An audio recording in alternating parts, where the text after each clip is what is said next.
workshop seminar is its slot is dedicated to scholars of our Pepper Center. Our Pepper Center has a research career development program, and the idea is to help develop the careers of future scientists in aging and sciences related to aging. And we had 3 outstanding scholars in our first cohort, and Dr. Reveles is one of them. And then we have also a second cohort, and we're going to have Dr. Orb who's going to present as part of our second cohort. Dr. Reveles, I think it's a little easier to introduce because I think all your education has been in Texas. Yeah. So it's easy to remember.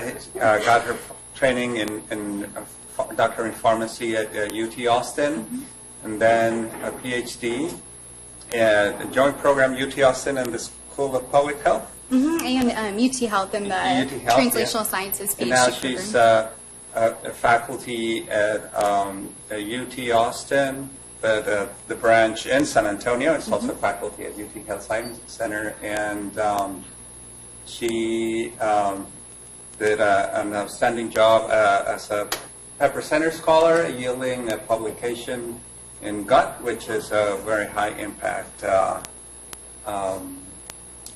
journal. And I guess today she's going to tell us about her research. Thank you, Dr. Reveles. All right, thank you so much. So the focus of my career development program is really learning how the microbiome can impact aging and health span. And so I've lovingly entitled my presentation, The Culture of Growing Old, the Role of the Microbiome in Aging. So our objectives for today, so we'll summarize the structure and function of the microbiome and then describe the role of the microbiome in both health and longevity.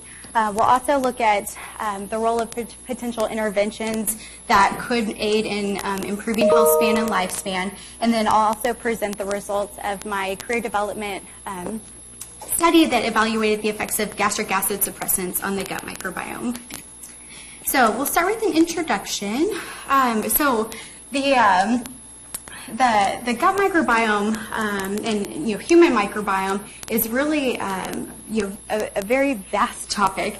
So microbiologists traditionally looked at single species and cultures, but now with next generation sequencing and other culture independent methods, we're really starting to understand the enormous scope and diversity of the human microbiome. So I wanted to introduce you to a couple definitions that I'll use throughout the presentation and also that you'll see in the literature. So microbiota just simply refers to the community of microbes that occupy a site. So this could include bacteria, viruses, fungus, or archaea. And in microbiome research, bacteria have been the most well-defined populations. And so that's going to be the focus of our presentation. Now, with the advent of culture-independent methods, we have coined this term microbiome to refer to the collective genomes of a microbial community, because our new culture-independent methods really look at the sequence of the microbial genome.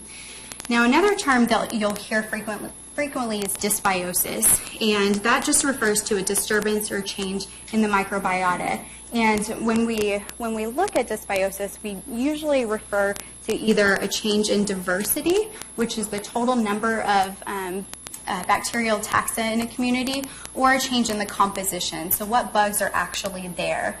And so this figure on the bottom helps to display this a little bit. So, in normal healthy adults, we have a very rich and diverse microbiome. But in dysbiosis, we can see several changes. So this middle one, reduced diversity. So you're going to see a lower number of bacterial taxa in a sample. In changes in composition, you can see pathobiont expression. And so those are organisms that are normally commensal, but under certain environmental circumstances can become pathogenic. And then you can also see loss of beneficial microbes in dysbiosis as well. So the scope of the microbiome is just fascinating to me. So I wanted to, just leave you with some fun facts here. So, our human body contains about 10 trillion human cells, but 100 trillion microbial cells, which make up, anywhere between 1 to 3% of our body mass. So, a large proportion of our body is microbial. And, interestingly, too, we have about 20,000 human genes, but it's estimated that we have anywhere between 2 and 20 million microbial genes. So, if you think of just pure gene count in our body, we're only 1% or less human, which is kind of cool. So the human microbiome is really diverse and varies by body site. And so this figure outlines the general composition of different microbial ecosystems at different body sites. And some of the major bacteria phyla that we have, Firmicutes and Bacteroidetes, are two predominant bacteria phyla, but Actinobacteria is also common as well. And so you can see that the composition of the microbiome does vary by body site. So, for example, our skin is going to be predominated by aerobic organisms since they allow for oxygen consumption, whereas our gut that has low oxygen is going to select for anaerobic organisms predominantly, and you see a much higher proportion of Bacteroidetes in our gut.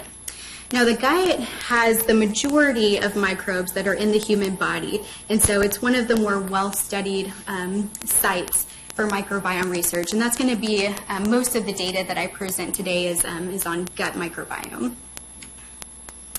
So we talked about 20 million genes that microbes encode, and so with that comes a lot of functions in our body.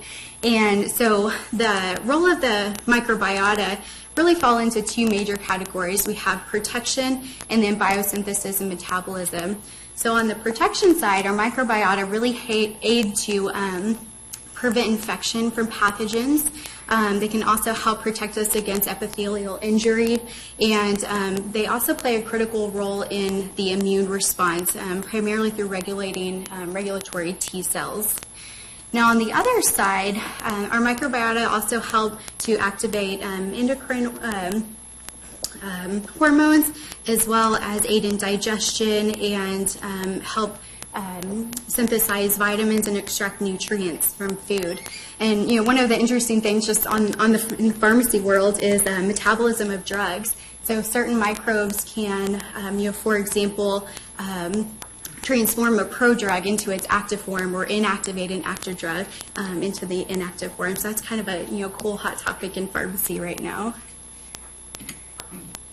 So with all those functions, it makes sense that if you have some sort of dysbiosis in your microbiome, it's probably going to affect your health in some way. So I wanted to share with you some of the data that we've seen regarding the role of the microbiome in health.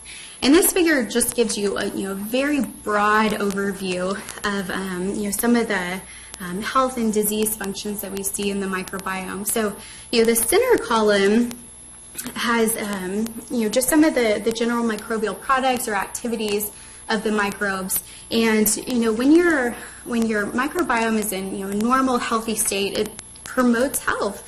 You have our nutrient energy supply, pathogen inhibition, great GI immunity and motility, and some of the big hot topics in microbiome research right now is even cancer prevention and cardiovascular health. And so, the thought is that the microbes produce, certain metabolites that can be beneficial in, preventing tumorigenesis and also angiogenesis for cardiovascular health.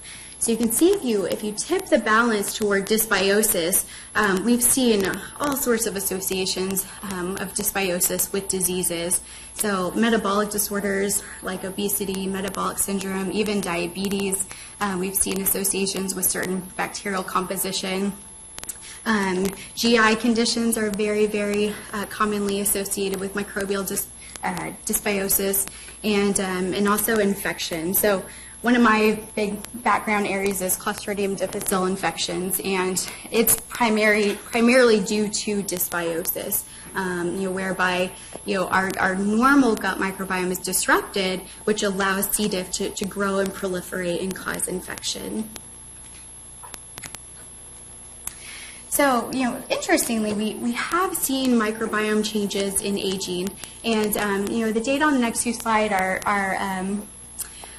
from large cohort studies that have, captured microbiome data from persons at various ages. And so this first figure shows bacterial diversity by age. So again, bacterial diversity is just, total number of bacterial taxa in your sample.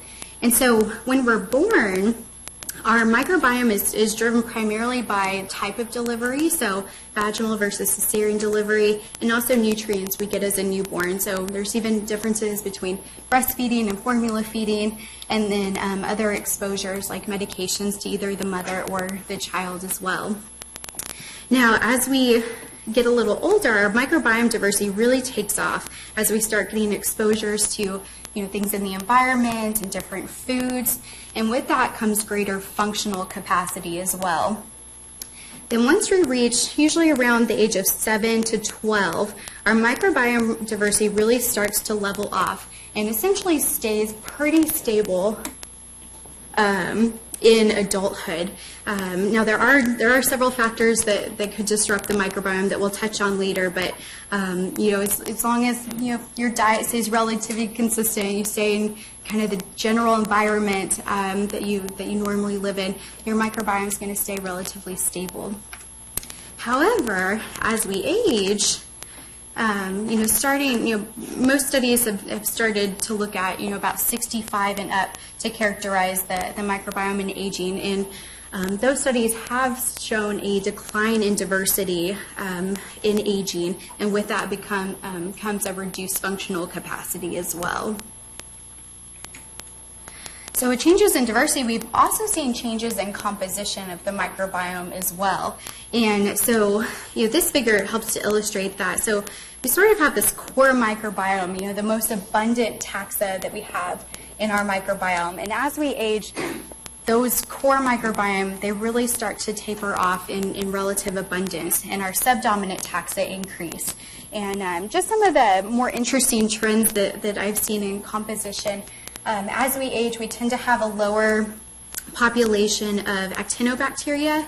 And so one of the families in there is Bifidobacteriaceae, which has been shown to be protective, has anti-inflammatory effects, and has also been associated with longevity in animal models.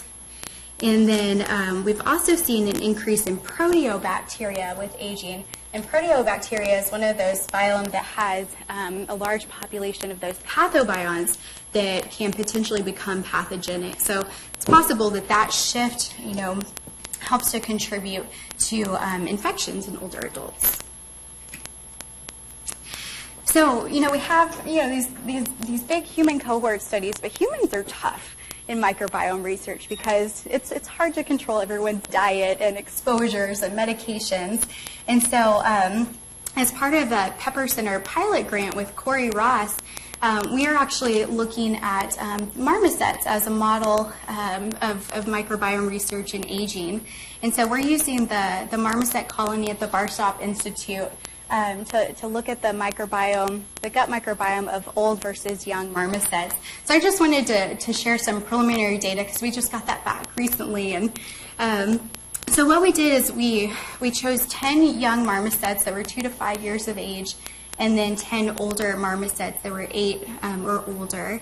And so this first figure has the microbiome diversity, so again, total number of bacterial taxa in the environment in the stool sample. And we have our old cohort in green and then our young in blue. And so what we saw is that the older marmosets did have a significantly lower diversity compared to our younger marmosets. And so this is consistent with what we've seen. Yeah, Dr. Craig. Are they males, females, mixed? They are mixed. And is it equal between old and young? I would have to check with Corey on that. I'm not sure the distribution exactly. Yeah. Okay, I think you should. Okay. It's the humans that we get. Yes, yeah. So Dr. Craig is pointing out that we do see sex differences in the microbiome as well. So that's one factor that if you're going to do comparative analyses that you would want to control for. And so I'll check with Corey on the sex of these animals. Yeah, go ahead. Fecal or intestinal? So these are stool samples, which is the traditional method for sampling the gut microbiota.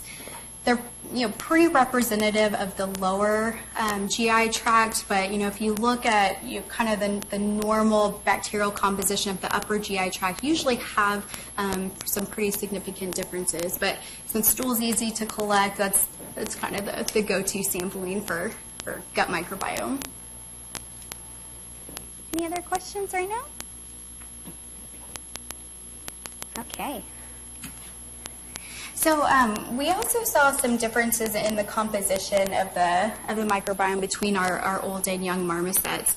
And so, one thing that we've seen that was consistent with human data is we saw much higher proportional abundance of proteobacteria in our old marmosets compared to young. And we did see some familial differences here. And, these families aren't ones that are very abundant in humans, and so we're still trying to tease out exactly what these mean. So more to come on that.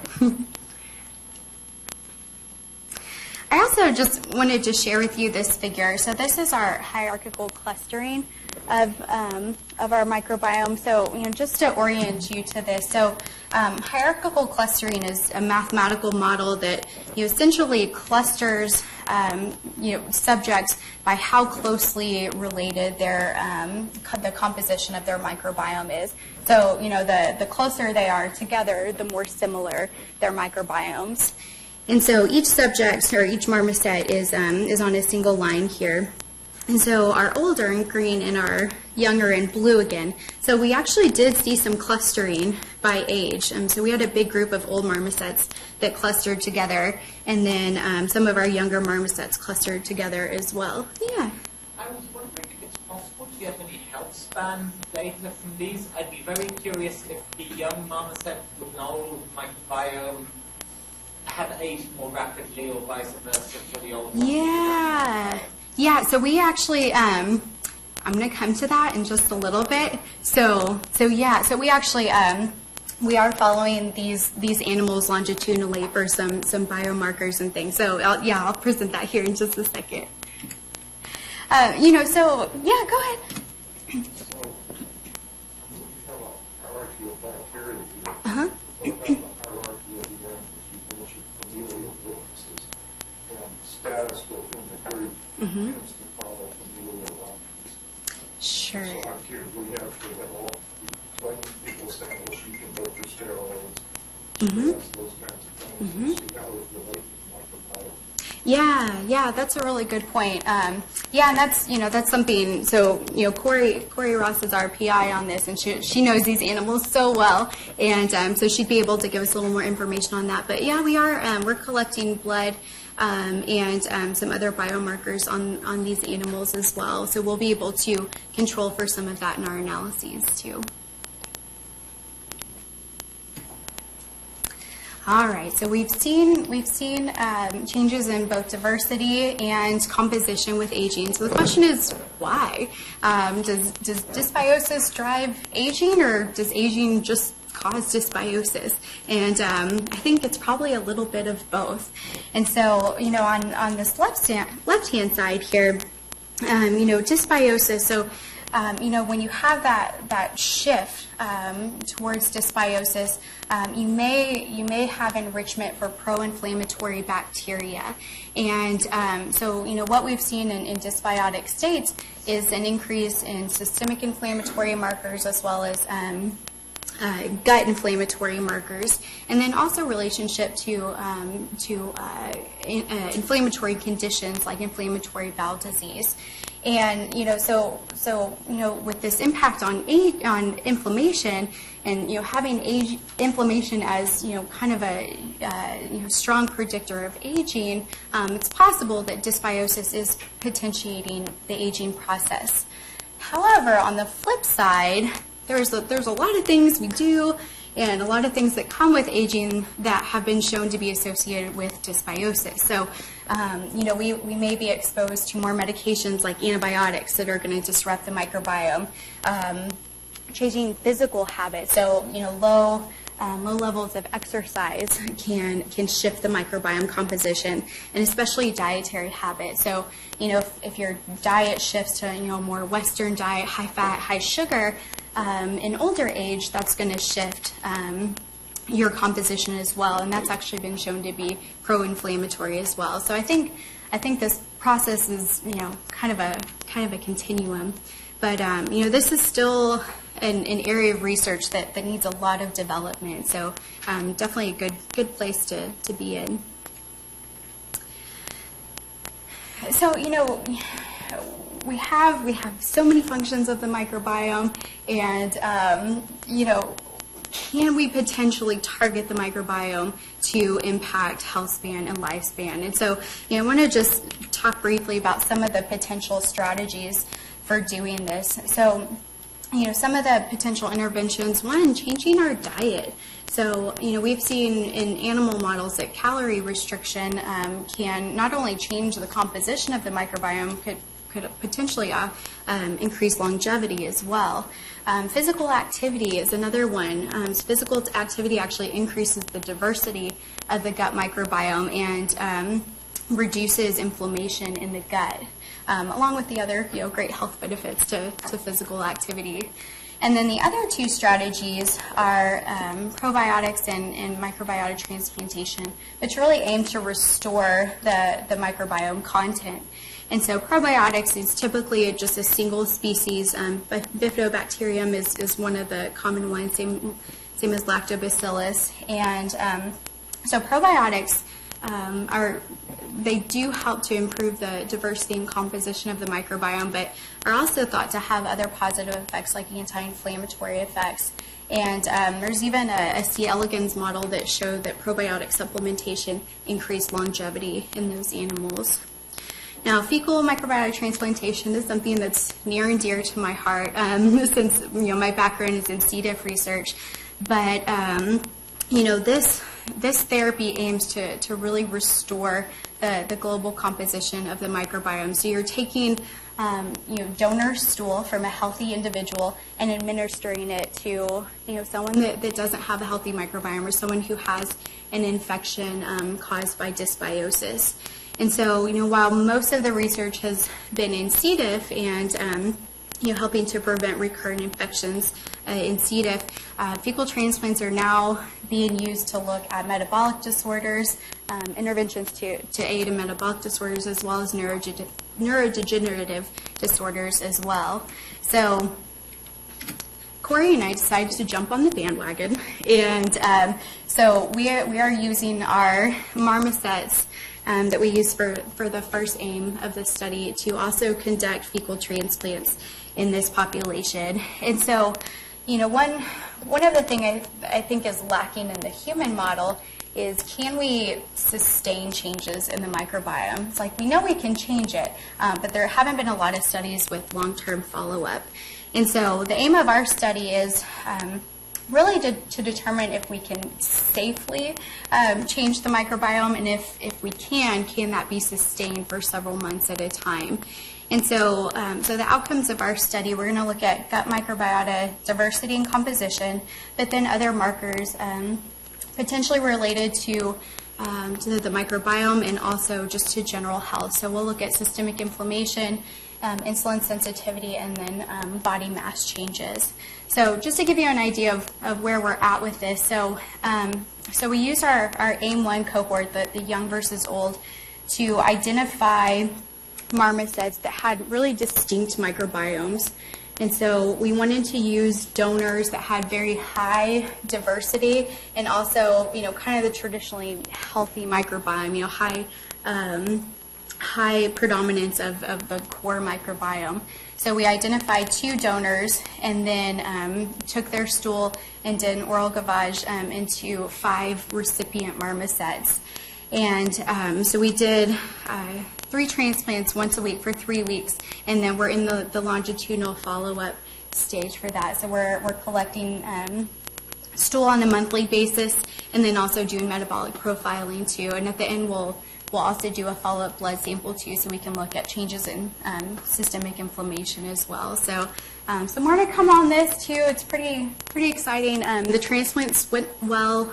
The animals seem to handle it well. So another topic, this my pharmacist soapbox. We talked about interventions to improve the microbiome, but we have to remember we're using a lot of agents that can disrupt the microbiome, and one of those, the main one, is antibiotics. And antibiotic overuse is still a big problem in our country. So, look at some of these stats here. 1 out of every 2 inpatients receives antibiotic. Nearly 270 million outpatient prescriptions per year. And, studies have shown that up to half of those prescriptions are inappropriate. A lot on the outpatient side, treating viral infections with antibiotics and such. So, we want to be able to treat those patients with antibiotics who need it, and appropriately select the antibiotic and dose it and give it for proper duration, but also limit antibiotic use as much as we can. And so, I'm definitely interested in pro-microbiome interventions, but along with antibiotics, I think it's important to identify drugs and other exposures that could have a negative effect on the microbiome. And so this really led me to look at the effects of gastric acid suppressants on the gut microbiome as a potential marker of the aging process. So just to give you a little background, so just like antibiotics, gastric acid suppressants are way overused in our country.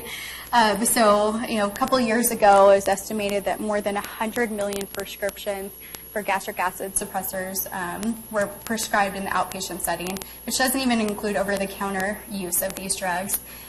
So proton pump inhibitors are the more common drug class of gastric acid suppressors, and studies have estimated that up to 2/3 of PPI prescriptions actually have no verified indication.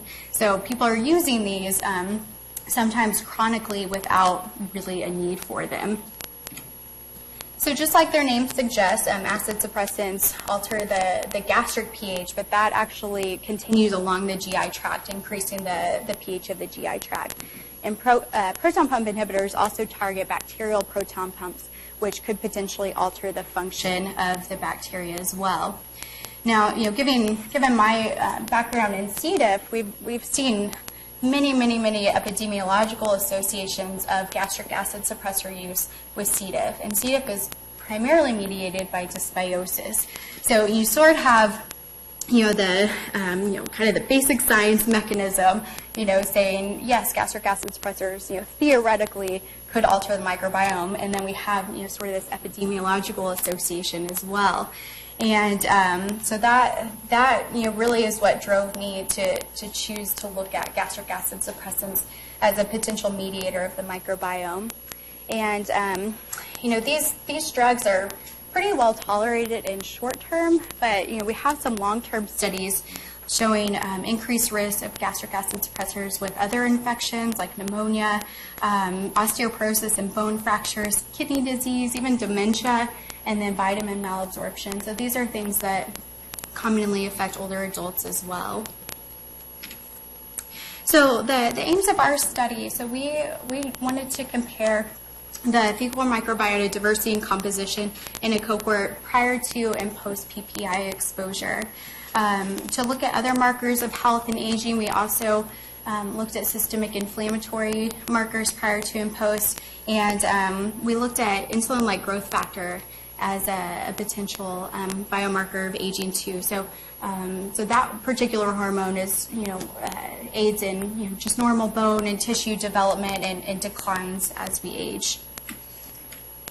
So this study was a prospective study of healthy volunteers from our area, and we recruited volunteers at least 60 years old that were otherwise healthy and didn't have any recent use of medications known to affect the gut microbiome, mostly antibiotics and probiotics. But we also looked at things like metformin, antidepressants, anti-anxiety meds, narcotics, and a few others. So our study design, so we recruited subjects primarily just from the community, and then I would do a pre-screening over the phone to determine eligibility. And then those that were eligible, we would send them to the first outpatient research unit over at the MARC, where they would do their first research visit. So there they did their consent. We had them complete a health and demographic questionnaire, and then we also took a sample of their blood. And then we sent them home with a stool collection kit so they could, take their collection in the privacy of their own home. And then after they did their stool collection, they were instructed to take omeprazole, which is a PPI, once daily for 14 days. Then once they completed that course, they would do a second stool collection at home and then come back to the clinic where we would take a second blood sample. So our goal was really, to look at the blood and stool at baseline and then compare to our follow-up 2 weeks later. So, just to give you an overview of our participant characteristics, so, we specifically recruited an older population, and so our mean age was about 71 years. We did have a, slightly higher proportion of patients that were female in this population, and then, predominantly white population. So just looking at microbiome diversity, so this is similar to the figures you saw earlier. So in green we have the pre-PPI samples, and then in blue we have the post-PPI samples. So we have our mean and ranges there. And so we actually did not see any significant change in diversity. So the number of bacterial taxa in the sample remained basically, at least statistically the same in our comparison. Interestingly, though, we did see changes in the composition of the microbiome just in that 2-week course of omeprazole. So we saw a significant decline in the proportional abundance of actinobacteria, which was primarily driven by the family Bifidobacteriaceae. And so, what's interesting, some of these familial changes, like a lower abundance of Lactobacteriaceae or Cephalotrichaceae and Bifidobacteriaceae, while enriching for strep, those are actually microbiome signatures that you commonly see in C. diff patients. So, because these families, particularly the Bifidobacteriaceae, is protective against pathogens. So it kind of helps to support that relationship between gastric acid suppressants and C. diff pathogenesis. So kind of interesting.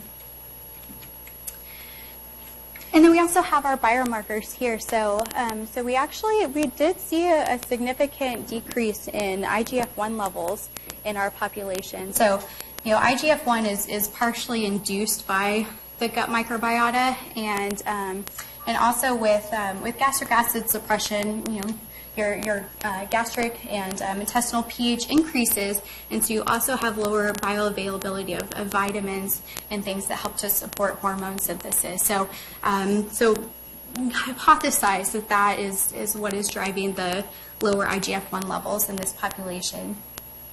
Now, we didn't see a statistically significant change in our other pro-inflammatory markers, TNF-alpha or IL-6, but we did see a slight bump in the anti-inflammatory marker IL-10, so that did come out statistically significant. So, from this particular project, our conclusions, we did see a significant association of, our short-term 2-week course of omeprazole with changes in gut microbiome composition, an increase in IL-10 levels, and a reduction in IGF-1. And, overall, the results, kind of indicate a less healthy profile in these patients. And so, I think it's just, it's at least further evidence to, help people stop taking gastric acid suppressants. So, in summary, the microbiome really does play a huge role in, the global functioning in our body. And, with studies showing, significant associations of dysbiosis and health-related and aging-related conditions, it's possible that the microbiome is influencing the aging process. And so interventions aimed at modulating the microbiome may, help us improve health span and lifespan, but this area is very much under-researched right now, so to go to it. And with that, I will take questions. Brenda. Have you looked after these participants went off of the PPI to see if these changes were sustained? Yeah, so the question is whether we look